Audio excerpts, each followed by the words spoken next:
এই দুটা ভিডিঅ'ৰ মাজত কি পাৰ্থক্য আছে দৰ্শকবৃন্দ আপোনালোকে কমেণ্টত জনাওক। দুইজন বিধায়ক দুয়োজন বানপীড়িত লোকৰ কাষত গৈ থকা দৃশ্য আপোনালোকে কমেণ্টত জনাব।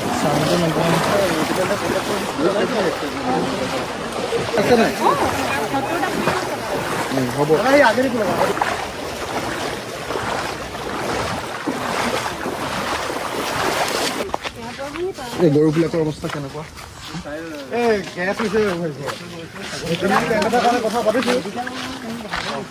মেডিকেল কেম্প এটা আমাৰ শিবিৰত আজি বহিছে এটা আৰু ইভাগে ভেটেৰিনেৰী কেম্প এটা কথা পাতিছোঁ।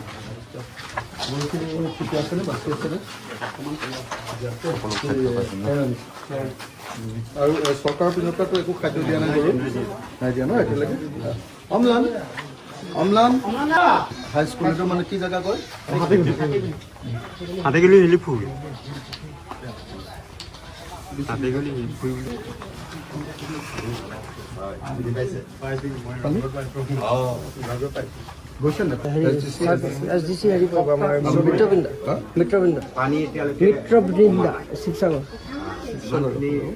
যোৰহাটৰ বেছিভাগ অংশ সেইটো চলি আছে।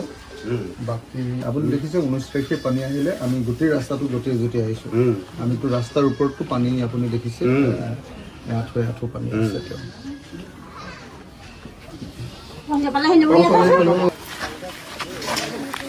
Hello' good morning. মই আছিলোঁ এতিয়া হাতীগুলি পঞ্চায়তত, ইয়াৰ শিলপুখুৰী হাইস্কুল, হাতীগুলি শিলপুখুৰী হাইস্কুল। তাত মানে কেম্পত 70 ঘৰ মানুহ আছে। এতিয়া মানে তাত গৰুবিলাকৰ কাৰণেতো একো খাদ্যই দিয়া নাই। মানুহে বাৰু কিবা কিবি কৰি চলি আছে, কিন্তু গৰু ম'হৰ কাৰণে এটা খাদ্যও দিয়া নাই।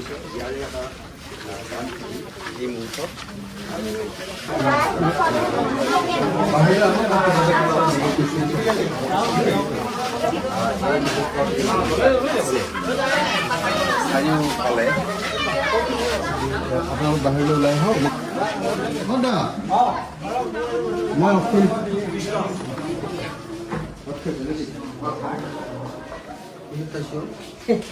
জাল পাতিছে আৰু ৰেচনৰ দাইল এনেকৈ কৰি ভাত মুঠি ভালেই হৈছে দেই। ঠিক আছে, খাই লওক। মই কিবা এটা চবকে দিব খুজিছোঁ, খাই লওক। আপুনি খাই লৈ আহক। কপি এটা নাই নি? ফটো এটা মাৰি থোৱা নাই নেকি? পটককে মাৰ।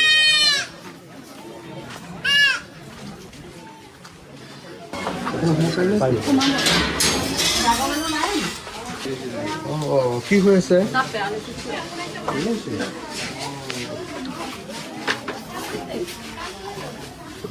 কপিল গগৈ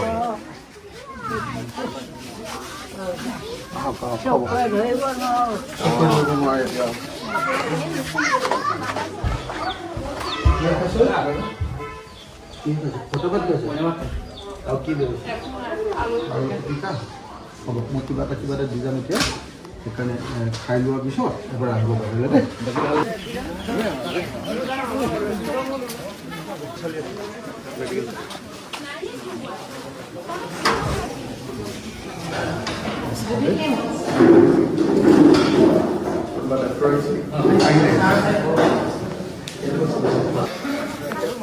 কিবা এটা খবৰকে দিব খুজিছিলোঁ, মাতি দিয়ক না। খবৰ ভালে আছে ন?